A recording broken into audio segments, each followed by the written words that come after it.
नमस्कार साथियों, कैसे हो आप सभी। आज मैं आप सबके सामने हाजिर हूँ एक नई कहानी लेकर। और आज की हमारी कहानी का जो शीर्षक है वो है कि गुस्से को कैसे कंट्रोल करें। एक आदमी की नई नई शादी हुई होती है और वो अपने घर वालों को बोलता है कि मैं विदेश में जाकर पैसा कमाना चाहता हूँ, कामयाब होना चाहता हूँ। तो उसके घर वाले उसको बोलते हैं कि भाई तेरी अभी अभी नई नई शादी हुई है, कुछ दिन घर रुक जा फिर चले जाना।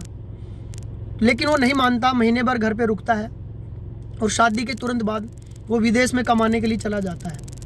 वो करीबन वहाँ 16-17 साल रहता है, बहुत पैसा कमाता है।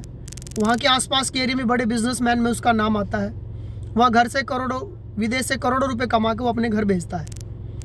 तब उसको लगता है 16-17 साल के बाद कि मैंने बहुत पैसा कमा लिया है, अब मुझे अपने वतन वापस चलना चाहिए।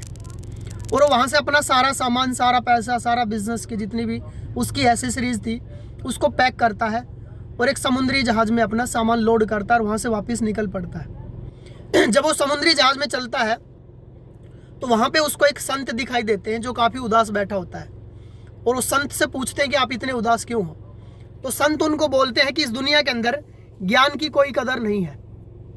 मैंने इतना ज्ञान कमाया है लेकिन उसकी कोई वैल्यू देने के लिए तैयार नहीं है। तो बिजनेसमैन बोलता है कि मैंने यहाँ से बहुत पैसा कमाया है इस देश से, और मेरा भी कुछ फर्ज बनता है कि मैं कुछ वापस इनको रिटर्न दूं।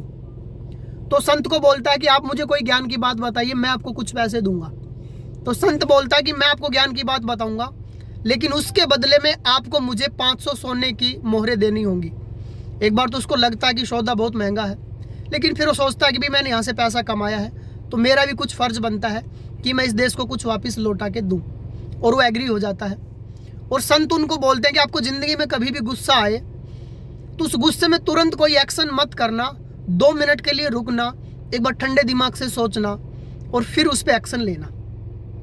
ये बात सुनकर वो 500 सोने के सिक्के मोहरे संत को दे देता है और अपने देश को वापस लौट चलता है। जब वो घर पहुंचता है तो रात को अंधेरा हो चुका होता है।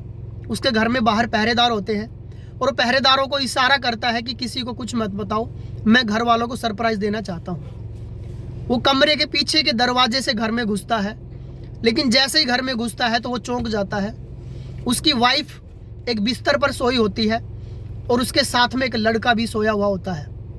वो देखकर चौंक जाता है कि मैं तो इनके लिए कमाने के लिए विदेश में गया, मैंने अपनी ज़िंदगी के 16-17 साल वहाँ ख़राब कर दिए और ये लोग पीछे से मेरे साथ गद्दारी कर रहे हैं और यहाँ मज़े ले रहे हैं। तो वो अपनी तलवार निकालता है उसको मारने के लिए, लेकिन तभी उसको संत की बात याद आ जाती है कि जब भी आपको गुस्सा आए तो 2 मिनट के लिए रुक जाना चाहिए।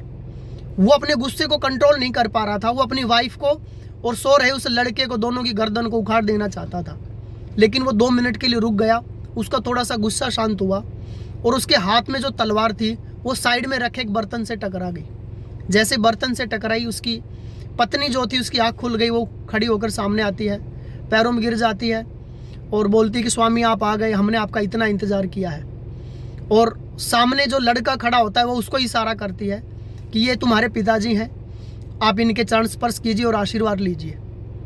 वो लड़का जैसे ही उनके चरण छूने के लिए अपने पिताजी के नीचे झुकता है तो उसके सर पे एक पगड़ी बंधी होती है।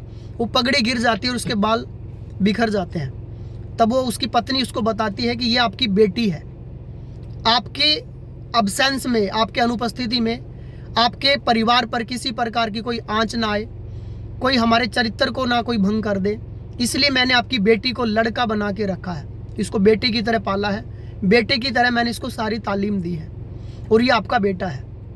तब उस व्यापारी को एहसास होता है कि मैं कितना बड़ा गुनाह करते करते बच गया। तब उसको एहसास होता है कि जो मैंने 500 सोने के सिक्के देकर जो मैंने सौदा किया था वो महंगा नहीं था। अगर उस टाइम पर उसने गुस्से को काबू नहीं किया होता, ठंडे दिमाग से नहीं सोचा होता, वो नहीं रुका होता, तो हो सकता वो अपनी पत्नी और अपनी बेटी दोनों की हत्या कर देता।